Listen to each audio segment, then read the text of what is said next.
Yo, yo, yo, welcome to episode 13 of the Elite Wrestling Club podcast, where we explore individuals' dreams and the unwavering persistence to achieve them on and off the mat. Hi, I'm your host, Lance Runyon, and I'm thrilled to have you join us for another inspiring episode. In this episode, we will be going behind the scenes with Jared Simma, who is a current UNI wrestler, a four-time Fargo All-American, and a Kansas two-time state champion. We will share personal stories and valuable insights, and we're excited to bring you a fascinating conversation that will inspire and motivate you to chase your dreams and achieve greatness both on and off the mat. So without further ado, let's welcome Jared Simma and dive into the Elite Wrestling Club podcast world. Yeah, thanks for having me. Yeah, thanks for taking the time to come on here. Just discussing your life and your journey through wrestling. With the listeners and me, looking forward to it. Yeah. Good little practice today. Yeah, it wasn't bad. Scrapping in.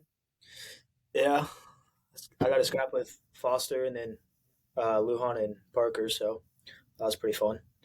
It's a good group. Yeah, tough. Well, just to get started out, I mean, if you want to talk about, how you got started in the sport of wrestling, what drew you to it, and what age you started.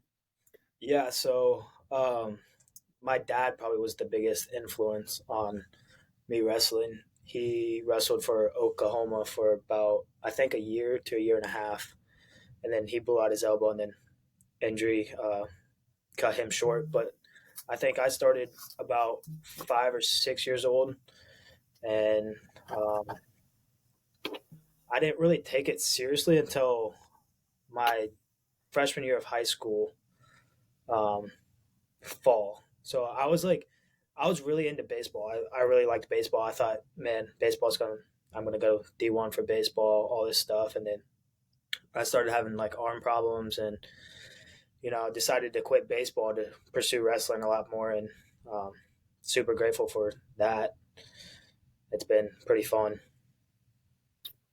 Yeah, I saw your dad was a state champ in high school. I think I read an article that, you were chasing his legacy that he left behind. So it's pretty cool.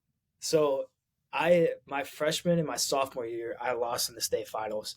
So it was about junior year, we made a bet, and I was like, man, I got to beat him. Like, I got to get at least one to tie him and then 2 to beat him. So that was kind of one of the biggest drives I had for those state titles. And then it was kind of funny. My junior year, I wrestled a kid named Caleb Atkins, really tough kid. Almost blew that match. So, so I just had to beat him. So I give him shit all the time about it. Yeah, I don't blame you. Who would you say was your biggest inspiration growing up? Obviously, we've talked about your dad a little bit, but if there was anybody else you want to highlight, people you looked up to at a young age. At a young age, it was just the college guys, college wrestlers, and then guys that were wrestling like Olympic and world teams. At a young age, I didn't really take wrestling too seriously. I mean, I was more focused on baseball. So, and also just my support system, my mom, and then I'm grateful to have a stepmom and a stepdad. So just the support system, probably that helped a lot too. There wasn't really anybody that I really looked up to at a young age. So before diving into today's episode, we would like to shout out our first sponsor of the episode, the Wash Bar. The Wash Bar is nestled in Cedar Falls, Iowa on 1125 Fountains Way. A car wash experience unlike any other. The Wash Bar believes in crafting each car wash experience to fit the customer's specific needs and desires. Whether it's a quick exterior rinse, a deep interior scrub, or the comprehensive full-service option, the Wash Bar customizes each wash to your exact requirements. They provide a range of flexible memberships for regular clients and also cater to those who prefer a one-off, pay-as-you-go service. The Wash Bar certainly lives by their motto, your wash, your way, as often as you like. The distinctiveness of the Wash Bar lies not only in the services they provide, but also in the personal touch they bring. They record each client's preferences from wash to detail to deliver a consistent top-quality experience each time.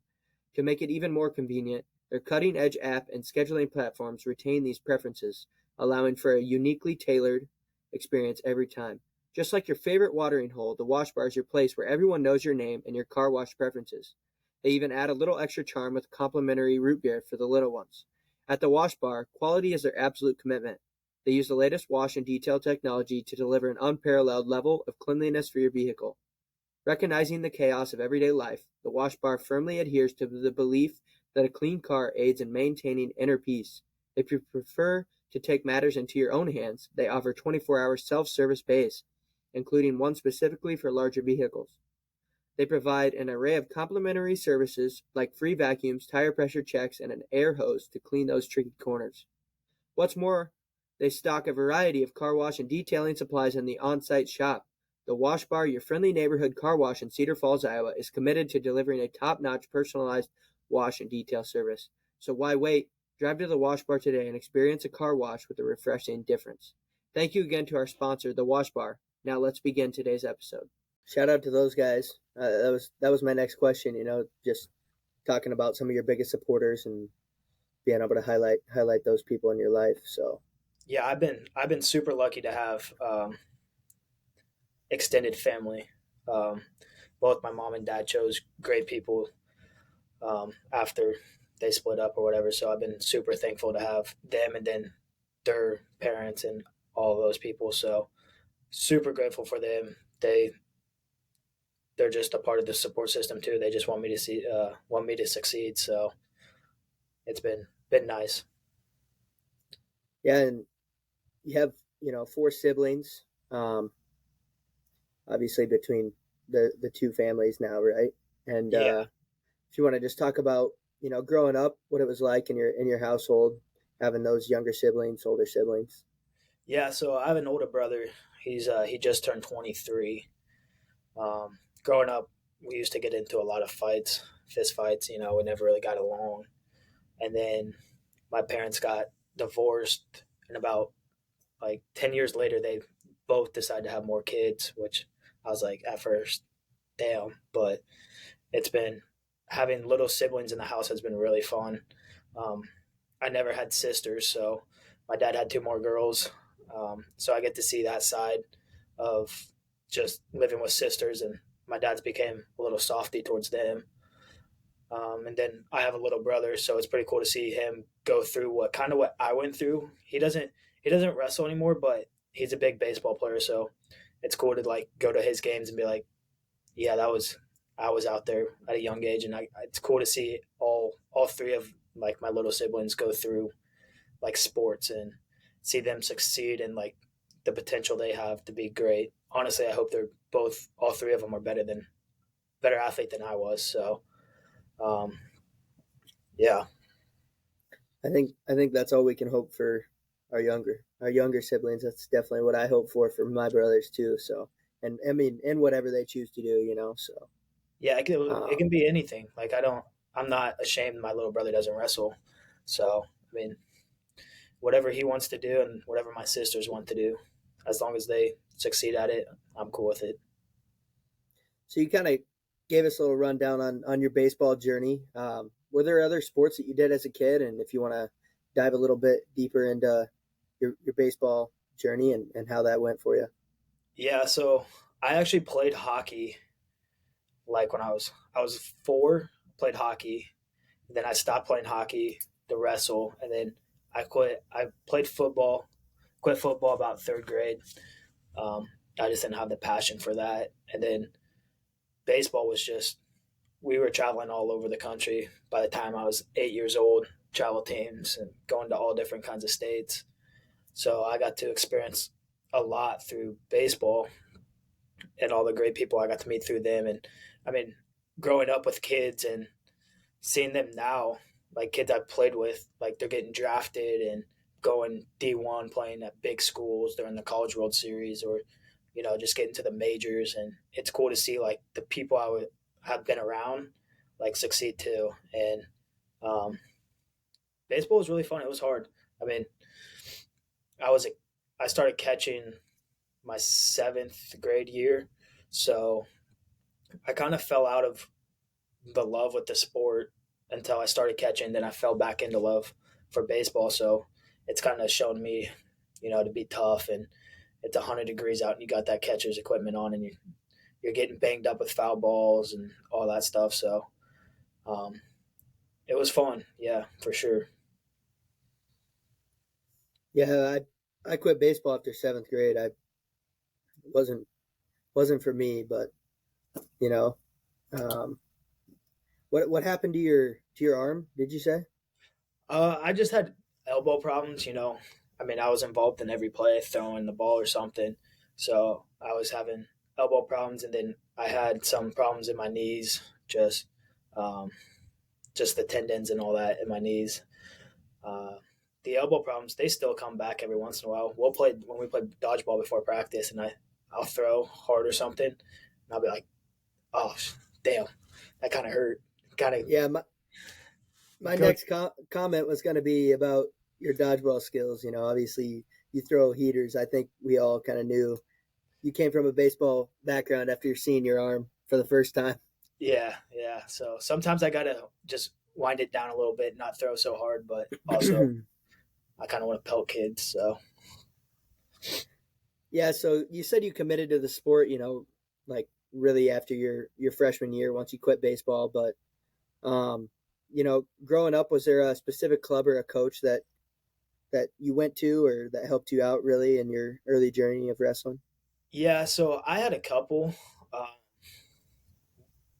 we mixed with Missouri kids a lot. I my Probably my freshman sophomore year, we wrestled with a lot of like those high level Missouri guys over at Mill Valley, where Travis Keel coached, and his kids were a year older than me. So, and then there's KCTC, which Joey Laser is a part of now.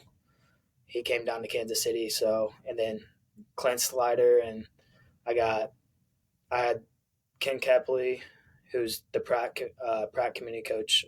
They're a powerhouse in JUCO, and then Eric Aiken, who was my high school coach. Main reason I went to a Catholic school is for him, and his son was my grade, so we went through high school all together. And then I'd go up to Lawrence with Travis Fippen. His son Cody Fippen was, I think, 141 this year for Air Force, or it might have been 33. But all those Yeah. guys, they're all just super knowledgeable, and I just wanted to surround myself with the best. So I went to anywhere I could, and getting a lot of feels and a lot of coaching styles. So And you said that was more like early in your high school? yeah, yeah. So you didn't really do much like club stuff growing up at all. No, I didn't really have a like specific club. Um, Okay. yeah, I just mingled with everybody. Did you do any traveling at all? Any tournaments or anything like that, or is it most just weekend tournaments, in state kind of stuff? Uh, Younger, we traveled. I mean, you got Tulsa Kickoff and then Tulsa Nationals. Those were probably the main two ones I traveled to when I was younger. And then once I hit high school, you kind of had to get away from the in-state stuff, and you had to travel to go see the best competition. So I'm super grateful. My dad, he went on every trip with me. He took time off work to go with me, and he never really missed a tournament ever. No matter what, he'd sometimes put a put aside his stuff to go to mine. So once we hit high school, we traveled to hit a lot of states. What were some of the tournaments you hit in high school? I mean, you got Fargo, Yeah. all the regionals, the qualifiers for Fargo. We went out to Vegas for a couple times because they used to have the Western Regional out there, and um, yeah, mainly I never did. I did world team trials freshman and sophomore year, and then junior year got canceled. So I was a cadet. I was kind of upset my junior year out because I'm young for my grade, so I didn't get to get that third year of cadet year, but because I think that was out in Akron, Ohio at the time. So we were out there. Virginia Beach Nationals was another big one we went to, folk style wise. Placed twice out there, and I'm trying to think, kind of like the big stuff. Like it didn't really matter. Yeah, so obviously you say you didn't commit to wrestling till after your freshman year, but a state finalist as a freshman. Um, if you want to talk a little bit about your freshman season as a high schooler and just the ability to kind of believe in yourself right away, be able to just go in there and scrap. I mean, I think you're at 126 pounds, so Yeah. that's I mean, that's not a huge weight, but it's a bigger weight than what most people come into high school at. So Yeah. So I actually was like 140 to 145 pounds. And the only spot really I had was at 126. So going into season, I just wanted to place. I mean, I wasn't seeing these top dog guys. I didn't think I was on their level yet. And so going in, I was just like, all right, we're going to place, you know, figure it out. And then we get halfway through season and I only got like 6, 7 losses. And going into regionals, I actually got into a little bit of trouble and with the cops or whatever. And I almost didn't even get to wrestle regionals. Thank God we got all that stuff figured out. And like, I have no problem talking about it. I mean, yeah, shit happens sometimes. Everybody makes mistakes, but um, yeah, I got cleared to wrestle like a week before regionals or something like that. And I go out regionals and I lose in the finals. I was like, okay, pretty legit. I mean, I got a second opportunity, so you got to take. I mean, you got to take advantage of it. Go out and wrestle. right. I had nothing to lose, and then I went in to state. I had 9 losses. Um, I had a really tough quarterfinals match with a kid from Goddard, Jace Fisher. He was a freshman with me at the time. He's real tough. Won 4-2 in that match. He ended up taking third in that bracket. So we had 2 freshmen, top 3. And then semis match, I wrestled a senior. Pretty sure he was a state champ. Somehow I pulled it off, got the upset in the semis, won by 2 points or whatever. Got a reversal late in the third period to beat him. And going into finals match, I wrestled a really tough kid. He was 19. I was 14 at the time. He had already beat me twice in the year. I mean, he's pinned me twice. He already pinned me twice. So going in, I think I believed in myself. Like I believed I could beat him for sure. I was like, I mean, and we get into the match. I take a shot. It's about 20 seconds in. I get spladled and pinned in front of everybody. So that was pretty humbling.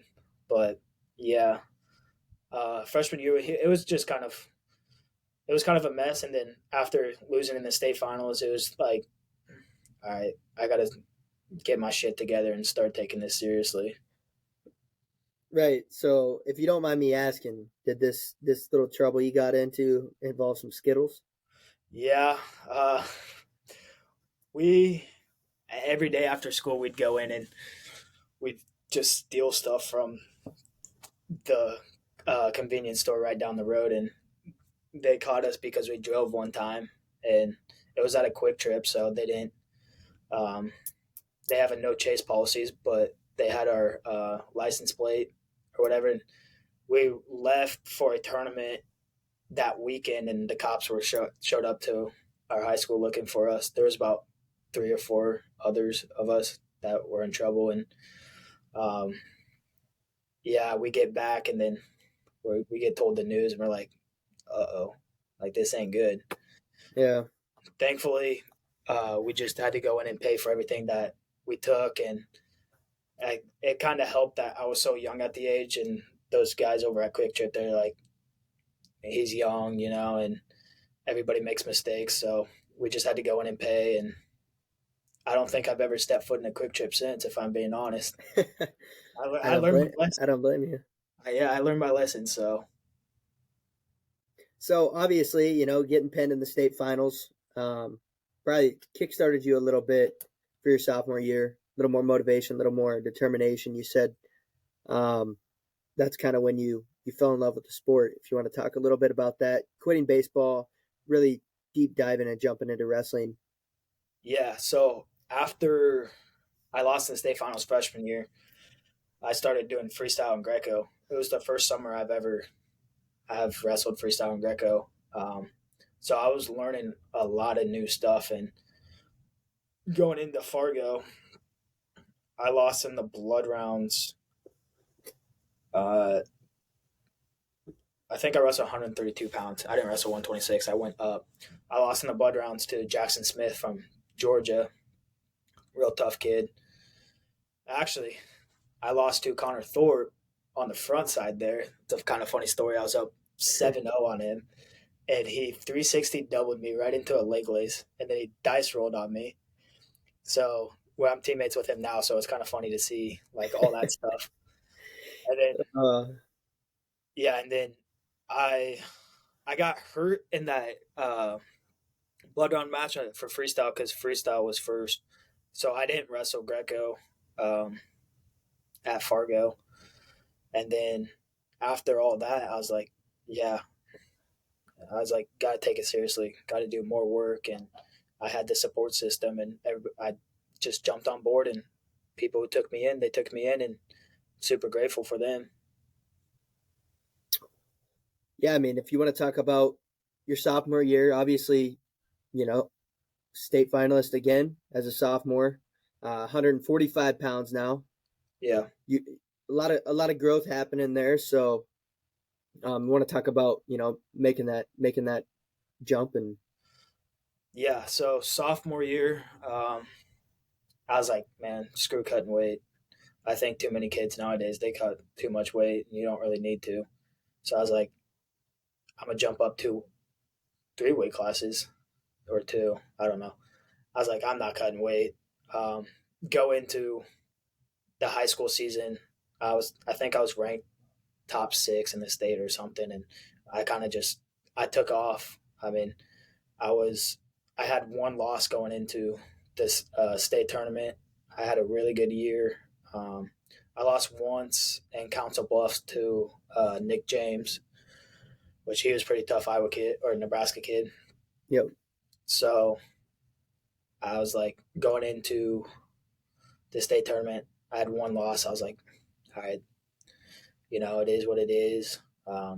At this point, I'd already taken it pretty seriously. Like I'd pretty much devoted my life to it, and then I end up losing in the state finals. I think 7-3 or something.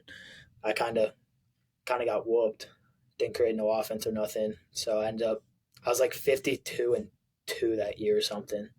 Because we didn't ever wrestle duels. We wrestled all tournaments in high school, so I had a ton of matches.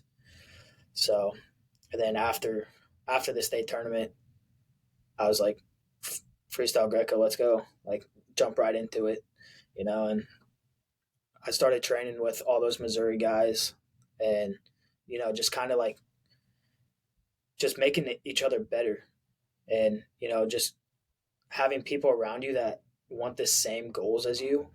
It just makes it 100 times better. Like we were going 2-a-days most of the summer, um, one practice in the morning, practice in the afternoon.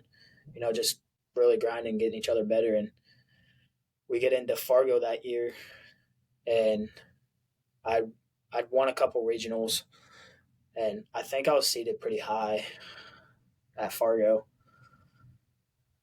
and then I lost in the quarters that year, so I was one match away from placing.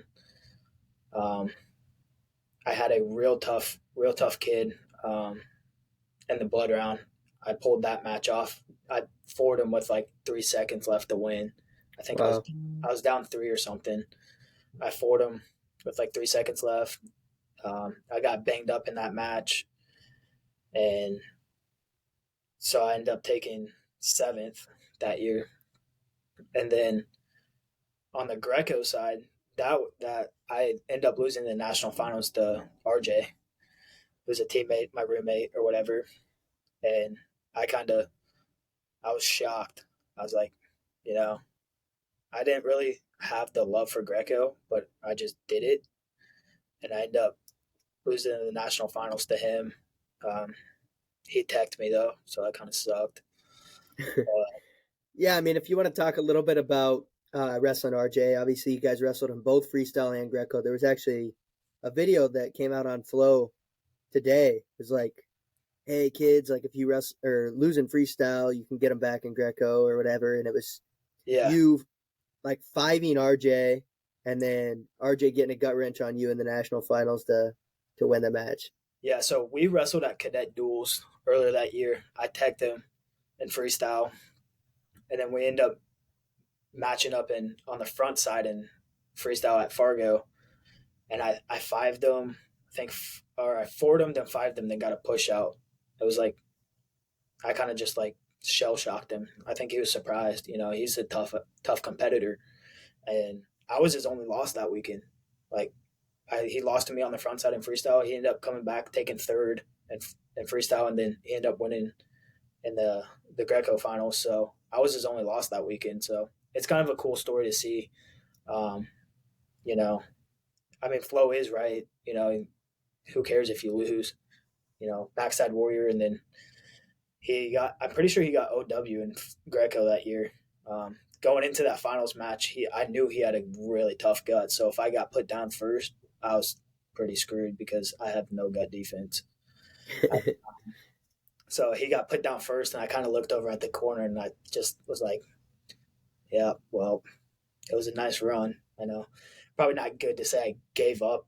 I didn't really give up, but it was like, you know, he's really good with guts. So I was like, it was a nice run, and then he teched me or whatever, and then um, after I got recruited by UNI, and then he got recruited, and then we added each other on Snap or whatever, and we're like, let's do this. And then we ended up being roommates our freshman year here.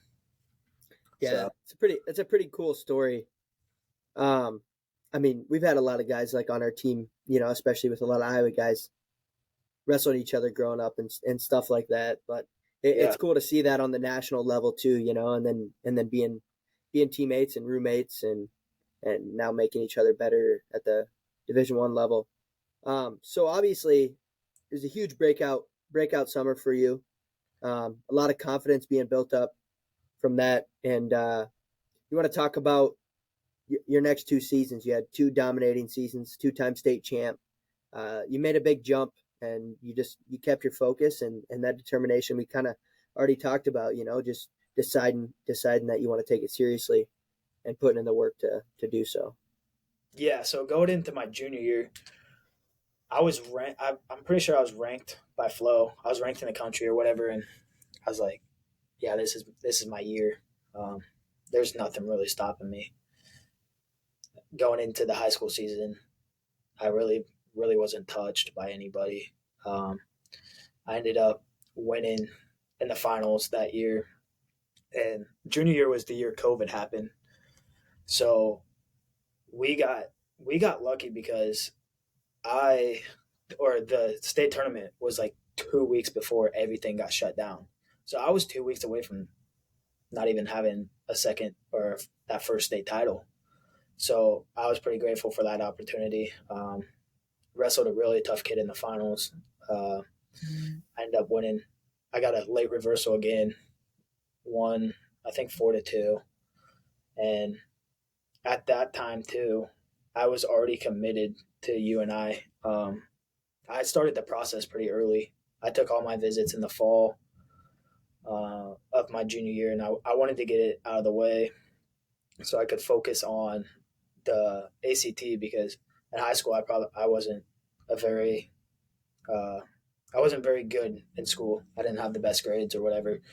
So I wanted to get the commitment done, get all that stress off your shoulders, you know, and then that also helped Yeah. all season. Like I didn't have to worry about coaches calling me or anything. So, and then COVID hit, everything got canceled. I wrestled 160 my junior year, and I mean, there wasn't much you could do during COVID except for lift, work out. So I got up to like 185 ish for I wrestled 182 the next year. It was kind of disappointing though that all the summer stuff got canceled because I honestly think I would have been a 6-time All-American at Fargo, maybe national champ in there somewhere. But you can't really control that stuff. And Doug preaches all Right. the time, control the controllables. Um, I know you college guys got crushed by that, all that COVID stuff. So looking back, I mean, us high schoolers, I mean, we got stuff canceled too. So it kind of sucks for everybody. But just, Yeah, I mean, if you want to talk a little bit more about, that state title, being able to get that second one in, your senior year, surpassing your dad.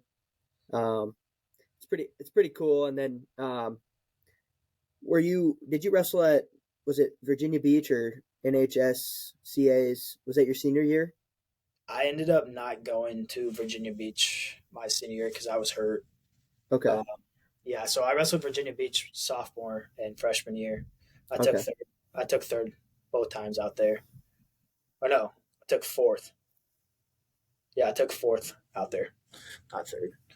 But yeah, going into senior year. We'll jump back into junior year. So after I won that first state title, I mean, I had my dad in the corner with me, and it was just kind of a surreal moment between us. I mean, him being in that corner for me was huge impact. Huge.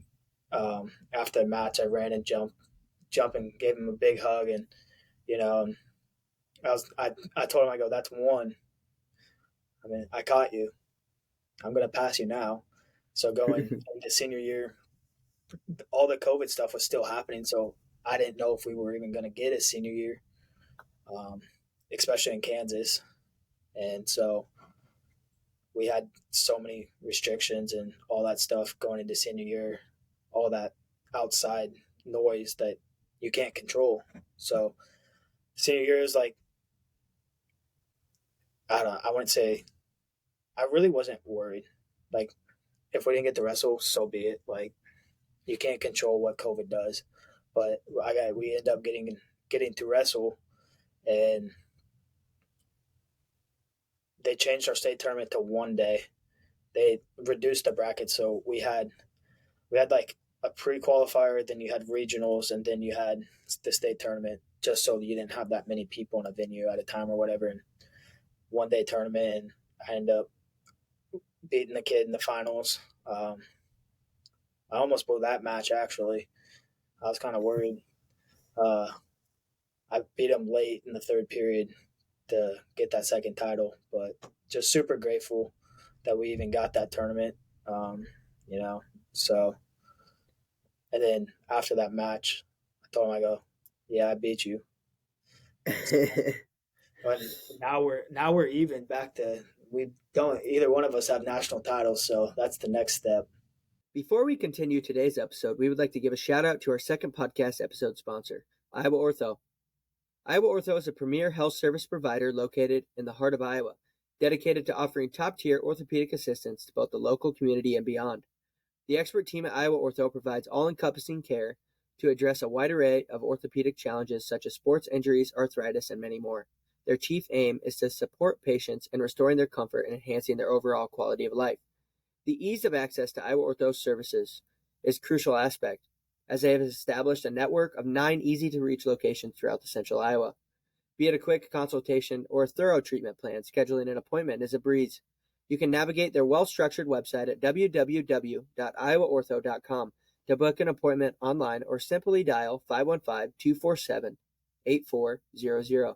Their streamlined appointment system guarantees that patients can promptly secure the care that they require. A standout offering from Iowa Ortho is the innovative body composition scan, which is especially advantageous for athletes and wrestlers. This advanced examination uses a DXA scanner to precisely quantify body fat, muscle mass, and bone distribution. Comprehending these elements can be pivotal for adjusting training plans and understanding an individual's unique physical needs better. Moreover, the body composition scan is offered at a surprisingly affordable cost of just $40, making it an appealing choice for athletes aiming to boost their performance or anyone seeking a life free from pain. Whether you're an athlete seeking performance improvements or an individual yearning for a life devoid of pain, Iowa Ortho is unquestionably the optimal healthcare choice. Their commitment to top-tier orthopedic care, coupled with the advantage of multiple locations, ensures that patients receive first-class treatment. Take the initiative to discover the wide range of services Iowa Ortho offers today and make a stride towards superior orthopedic health. Visit their website or ring them up to schedule an appointment and experience their remarkable care firsthand. Thank you, Iowa Ortho, for your support. Let's get back to the episode. That's right. I guess I'm going to rewind a little bit back to your NHSCAs. I heard a little story about your weight cut going out there. It's pretty brutal. Having a plane flight at 5:30 in the morning, having to make weight that same day. Yeah. So I cut down. It was my freshman year. I cut down to they had like different weights. It was kind of weird. It was like 129 pounds or whatever. So I was really cutting for that, and we get in the airport, and all that food, you just smell everything. I hadn't ate because I went in that night. It was not very fun. It was brutal, and sometimes that stuff happens, or whatever. So that was definitely a big mental challenge for me. Like, I'm pretty sure I looked at my dad and I was like, man, I'm gonna throw up. Like, I can't keep smelling this food. And he's like, quit being a baby, stop, or whatever. So yeah, that year it was rough because we had gotten up at like 4:00 to catch a flight. We get in, go weigh in, and I think I weighed in, had some food, and I just knocked for the rest of the night. I went to bed. And then I heard another story of you wrestling at, maybe it was Northern Plains, and it was Doug's first time watching you wrestle, and you ended up getting tacked or something like that. But yeah, talk about that. Yeah, so I can't remember who I got beat by, but I got beat. James Rowley. Yeah, is that right?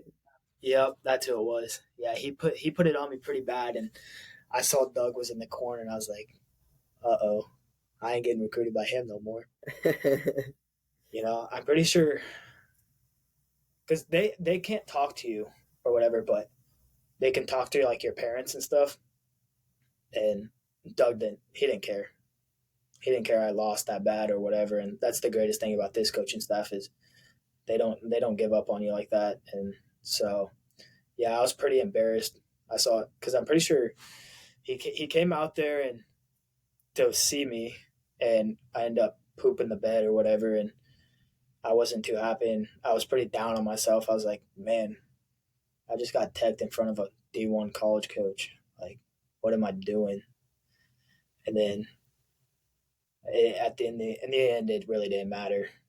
But I was pretty down on myself there. So if you want to jump in a little bit more about your decision process, some visits you took, and then just kind of why you chose UNI after hearing that. Yeah, so it was junior fall or whatever. And I had, I think, Little Rock, UNI, and then I was supposed to like take a visit to Ohio State, Nebraska, and Arizona State was kind of on the board. But UNI was my first visit, and Mikey Baucus was my host, and I fell in love with it instantly. I was like, I want to commit on the spot. Like, this place feels like home, and everybody treated you like family, and they didn't even know me.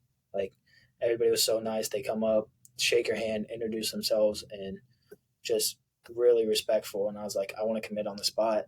And Roper was like, no, you're not gonna commit on the spot. You're gonna go see other places. And I was like, damn, really? Like, I'm ready to commit. And he's like, I want you to go see other places and see and really fall in love with this place. So I was on my other visits, and I was like, I knew I wasn't going to go there.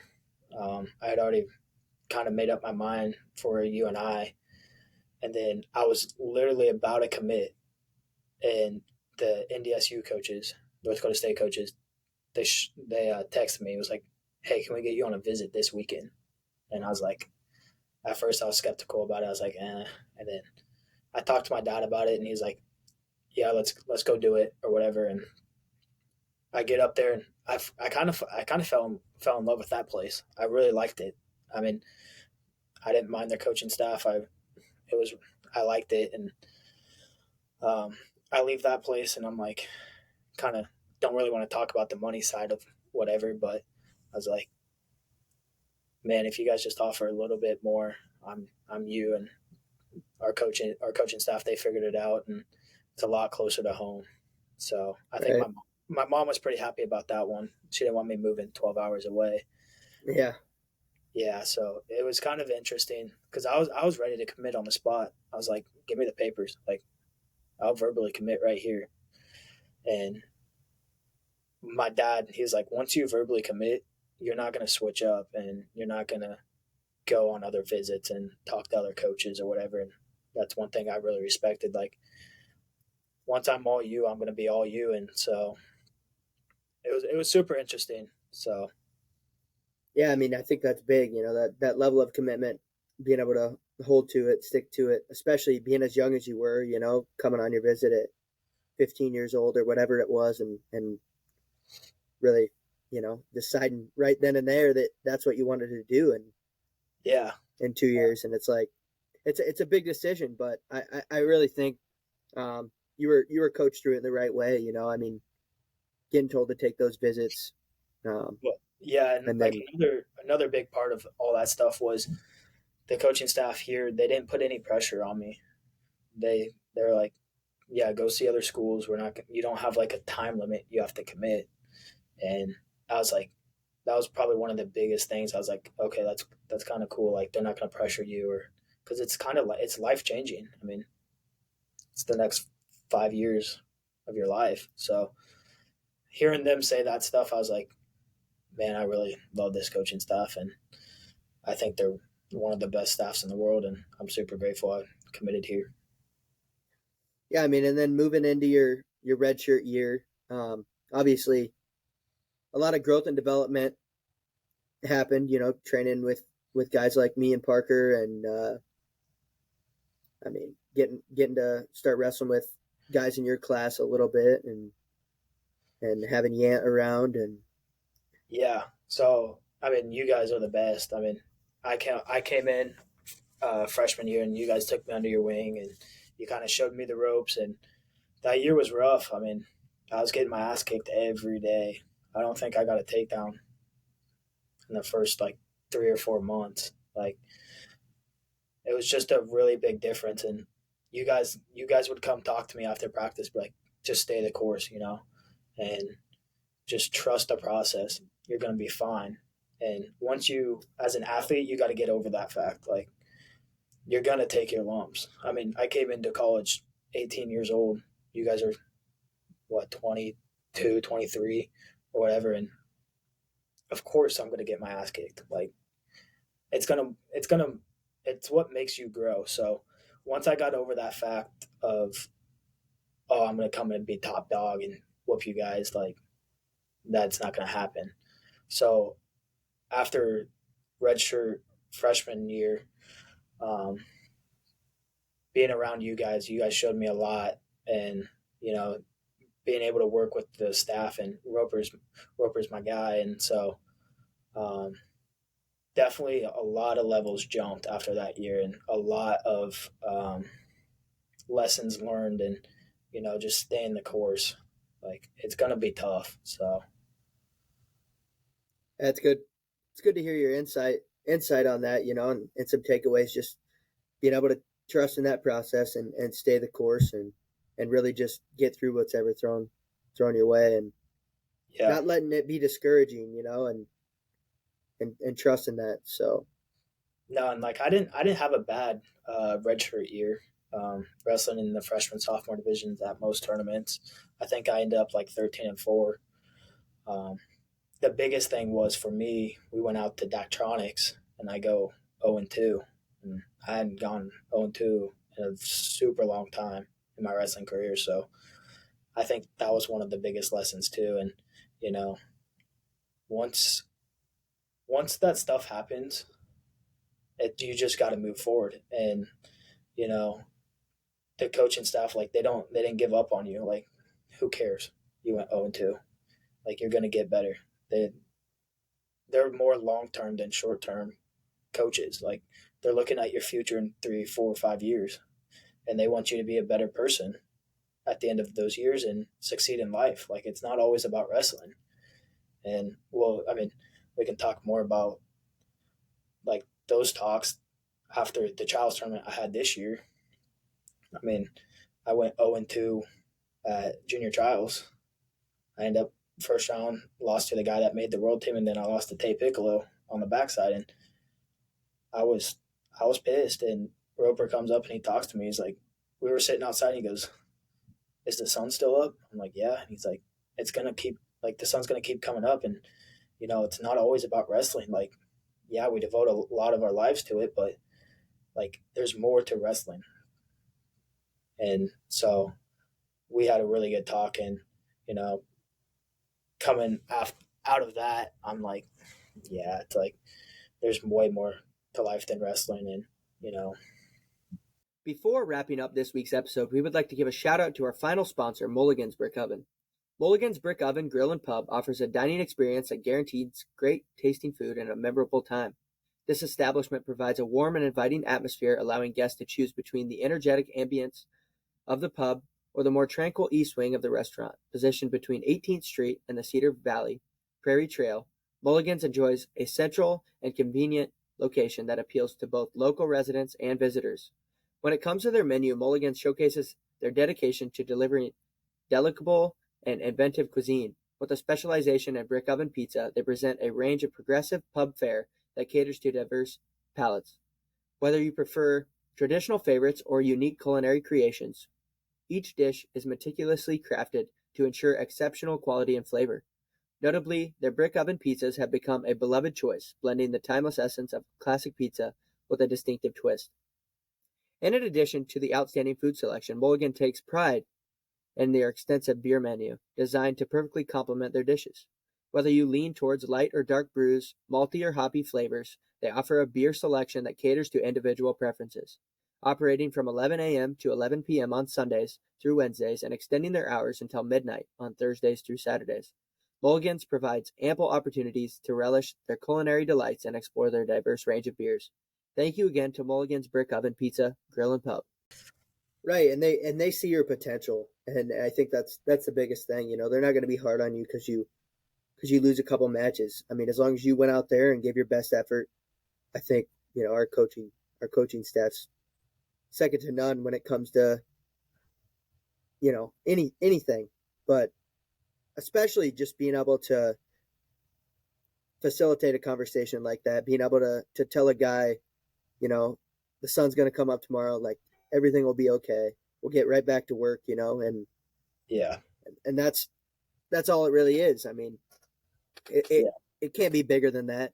It can be bigger than that, but it's how you shape your perspective, and I think they have a really good perspective on losses and development and yeah, progress. So obviously this year, you gotta wrestle at Vegas, a couple other tournaments, and then ended up getting injured. yeah. And I mean, if you want to talk a little bit about the beginning of the season, how you were feeling, and then just that injury a little bit, and some of your takeaways from it. Yeah, so starting off, we we went to Daktronics, pretty sure, and I took fifth out there, or whatever. And I was feeling really good, and at this point, I didn't know what you were gonna do, and so at that time, I'm like, yeah, I'm the guy, and it's really cool to see because you weren't wrestling at the time, but you were in my corner the whole time, and you weren't being selfish or whatever, and you were making sure I was good. So after Daktronics, would we wrestle? It kind of all mixes together. Was it? Did we went out to Vegas? I think. I don't know. I mean, some guys go to ISU. There's some other open tournaments in there, but Yeah, I think we went to Vegas, and then Iowa State was that next weekend because I was coming off of Vegas. I went 1-2 out there, and I was kind of I wrestled. I think he was like number 14, first round. Um, I lost by a point or whatever, and I had potential at winning that match or all that stuff. And then I wrestled Kel Valencia on the backside. He was a national qualifier. I majored him, and then I wrestled an Oregon State kid. I think he was blood rounds at NCAs. Lost to him in overtime, and then we get into. I think Iowa State was the next tournament, and I was like, "Yeah, I want to wrestle." I think the coaches were like, asked me if I wanted to wrestle or not, and I was like, "No, I want to wrestle." We had, I end up taking fifth out in or at Iowa State, and then we had the UNI Open, Yep. and then that's where I got hurt there, season ending or whatever. Um, it was being hurt was new to me because I'd never, knock on wood, like I'd never been hurt, and I'd never had to deal with like a lot of injuries to that extent. So that was definitely really hard. Through that year, I was kind of in a dark place. I mean, I didn't get to wrestle at all for 3 months, 4 months. I Right. mean, I was doing a lot of PT, just lifting and stuff, and um, a lot, a lot of growth through like your mind happened in that time. And super grateful for the coaching staff and the training staff we have here, and the PT people, and all the lessons learned. And I kind of looked at it to where like the coaching side. I mean, you see that like you're an athlete, so you see the athlete side, but you don't really see much of the coaching side. So I got to be in the corner at tournaments or whatever, and during practice, I got to be by the coaches and you know learning from them how to coach, and that kind of made me a better wrestler. To you start learning a lot more, and picking up on details. Like you see guys wrestling, and you're like, oh, I could do that instead of this, but I might not be able to figure that out while I'm wrestling because I didn't like see it. So that year or this last year, it was tough. I hit a pretty dark place, um, and then I ended up getting cleared to wrestle for Vegas at trials or the qualifier for trials or whatever, the open. Open. Yeah. And I was dead set. I was like, kind of, getting back into it. Those first couple weeks, I mean, we were 3 weeks, 2 weeks or 3 weeks before Vegas, and I wasn't I wasn't in the right mindset to wrestle. Like I was struggling a lot, and I mean, I was working with Roper a lot, and he was like giving me talks. He's like, we don't really have to wrestle. I mean, I'm young enough to wrestle U20s, but we can just go to U23s in June. Like we don't have to push this. And they didn't. The coaching staff didn't push me to be back. They're like, you're gonna come back whenever you're ready and you get cleared. Like they took a sidestep, and the kind of the PT people were the ones in charge, and Frank, our trainer, was in charge. Like the coaches really didn't get much say, and I was kind of, I was, I was happy to hear that because some coaches they rush guys back into injuries or after injuries, and our coaching staff they were like, we're not in charge here. Like this ain't our forte, so you're gonna listen to the other people. And so, um, once I started getting back into wrestling, I was I had like a different mindset, and then I started struggling because I wasn't doing well. Like I wasn't wrestling well. I was trying to get back into shape because I hadn't been able to like run or anything. And after a practice, I was super pissed off or whatever. And Roper comes up and he's like, "Why are you pissed off?" And I'm like, "Well, I should be wrestling good." And he goes, "You haven't been wrestling for like 3 months. You're not gonna wrestle good." And so once I finally like kind of let go of like all that coming back, I'm gonna be fine. Like it's gonna take time. It's a process. And so 2 weeks before Vegas, I mean, he's like, we had a talk. I was like, I don't know if I'm ready. And he's like, if you don't want to wrestle, you're not going to wrestle. You don't have to wrestle or whatever. And I ended up making the call to wrestle like a week before Vegas and go out there, and I took seventh, um, qualified for trials. I had a pretty good Vegas tournament for first tournament back. I mean, you're wrestling the top guys in the country, and Yeah. I got I got teched in the quarters. Um, so after that match, I was pretty upset. Um, just trying to figure out like this kid shouldn't be teching me or whatever. And then I lose on the backside. I was up 6-0 on a guy. I was about ready to four him, and he hit me in a move, took me down, and then he laced me and teched me. I was like, damn, okay. Um, just I had a lot to figure out mentally on that tournament too. Um, Hydration wise and nutrition. I wasn't putting stuff back into my body after matches, and kind of I wasn't really taking care of my body. So and then I ended up taking seventh. So I was like kind of on a high, like, all right, I'm doing good. And then for trials, um, I kind of I didn't prepare the way I should have prepared, and it shows. I mean, I went 0-2, like we do individuals, and I didn't really, um, I didn't have many individuals with Roper, who I do my individuals with. Like, I kind of took a step back. I mean, I was riding on that high of like, I mean, I still got it, and going into trials, I go 0-2, and then that's when me and Roper had that talk, and you know, a lot, a lot is shown when you don't prepare right, and that's what I got. I got showed up. Like I didn't wrestle well. I got tagged twice, and so just getting back into it and stuff, and life goes on. It doesn't really matter. Right. I mean, going back to what we already talked about, sun will come up tomorrow. It is what it is, and you're going to get back to work, and you'll be better from it. But I think the biggest takeaway from an injury is just like you said, being able to take that step back and have a different perspective on the sport. You almost be more grateful for it, right? Oh, And yeah, you just find ways to better yourself off the mat.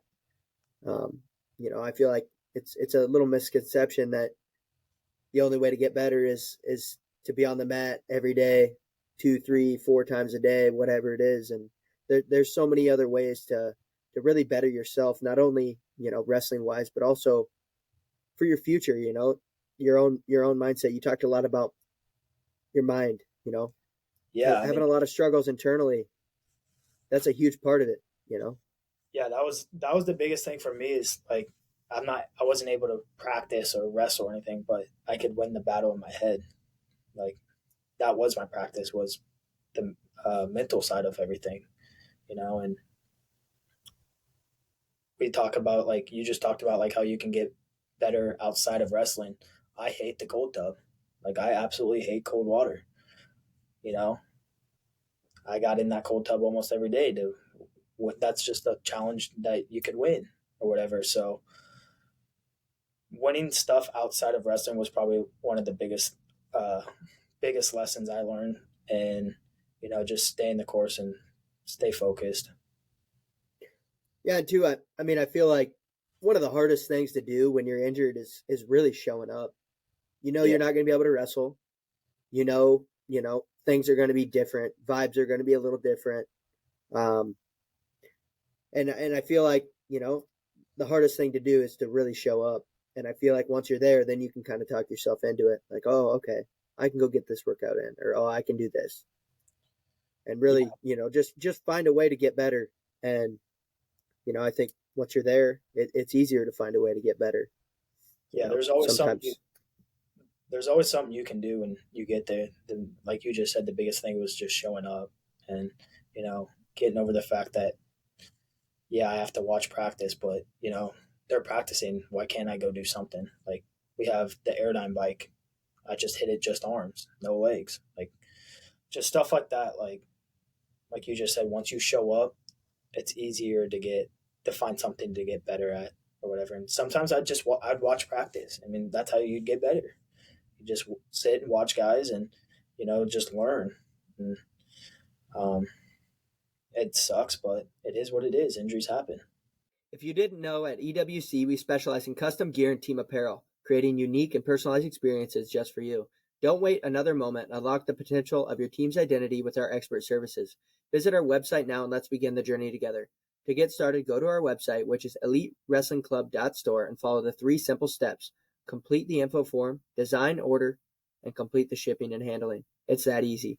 What would you say has been one of your favorite moments or memories through wrestling? Oh, probably one of my favorite moments was seeing my teammate win a high school or win a state title our junior year. Um, that was probably one of my favorite moments was seeing him win because I mean we put the work in together all year or whatever, and it paid off for him. And then I ended up winning a state title a couple matches later or whatever. So seeing him win, and it was just a surreal moment, and it was cool to see as a training partner or whatever. Yeah, I mean it's always the best, for me it's my brothers, like seeing them succeed, and then it's deeper than that when you get into teammates and stuff, because you build that bond, it's like you want to see your teammates that have became your best friends, your brothers, do well. And I I would definitely agree. One of my favorite moments has to do with teammates and my brothers. I mean, yeah, I mean your teammates become your brothers. I mean you're around them so much. You might not be blood related, but you're gonna be Right. brothers. I mean you put in the time together. I mean you guys all 36 of us were family or whatever. Right. So Um. So, what is one piece of advice you would give to young wrestlers? just to stay the course, trust the process. I mean it's gonna be hard at first. You're gonna take a lot of lumps, but once you just stay the course, and you're gonna have a breakthrough at some point in your career or whatever. So I'd probably just say trust the process. I mean, I gotta, that's my motto right now is trusting the process, especially with a lot of things like outside of life or whatever. And, so just trusting the process and, having fun. You got that tattooed on you today, didn't you? Yeah, I did. Trust the process, baby. The process. Day by day. Yeah. Got to win the days. I mean, I've been, I've been having trouble lately. I mean, I had to started going to see somebody to talk about stuff, and, being here, having somebody like a therapist to go talk to. I mean, a lot of people look down on it, but going to talking to somebody is 100 times better for you, and it's not bad anymore. Like you don't have to be all, no, I'm not going to talk to somebody. I'm too tough for that. Like screw all that stuff. Like and being able to go talk to a therapist has helped me 100%, and I'm grateful for it. Right. Yeah, I mean, it's definitely one of the better things I've done recently in my life too, and I think being able to have that as a tool, and I just, I mean, you said it, so it's definitely helps helps a Yeah, lot, just being able to put your thoughts out there and talk to somebody. So, no, it's um, been fun. yeah, so let's wrap up with the rapid fire questions. What's your favorite place to eat in Cedar Falls? In Cedar Falls, probably Pablo's. I like Mexican food, What's your but favorite sports team? it's got to be the Chiefs, Kansas City Chiefs. Favorite movie? Favorite movie? Lone Survivor. I love war movies. That's a good one. Favorite athlete? Favorite athlete of all time? Yep. Oh, I don't know if I have one. If I'm being honest, I like guys that just show up and do work. I mean, there's been a bunch of great athletes through the times, but if I had to like really pick one, it'd probably be Conor McGregor, 100%. Okay. And then your favorite home cooked meal? Home cooked meal, probably steak and potatoes. That's what I had tonight. It was Yeah, I good. know. I know you sent me a snap of it, and I was like, that looks good. All right. Well, thank you all for tuning into today's episode and listening to the Elite Wrestling Club podcast. We hope you found today's episode valuable and enjoyed our exploration of Jared Simma. To stay connected with us, hit the subscribe button to never miss an episode. We release new content every Monday. Leave a review on YouTube, Apple, and Spotify. Your reviews help us reach more listeners and provide valuable content. Visit the Elite Wrestling Club website and follow us on social media for questions, topic suggestions, or to connect with our community. If you love the episode, donate to us using our Elite Wrestling Club PayPal located on our Elite Wrestling Club podcast website. Go to elitewrestlingclub.store, click podcast, and then hit the podcast website button in yellow where you will see the donation heart in the top right corner.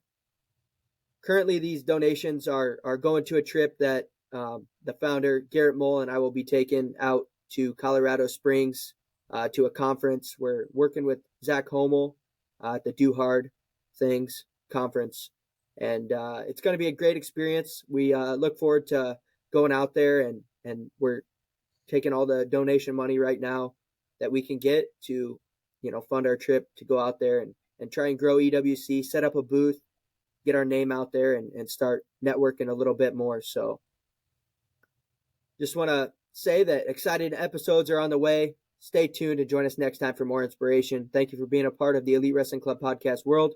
Keep exploring within to inspire others.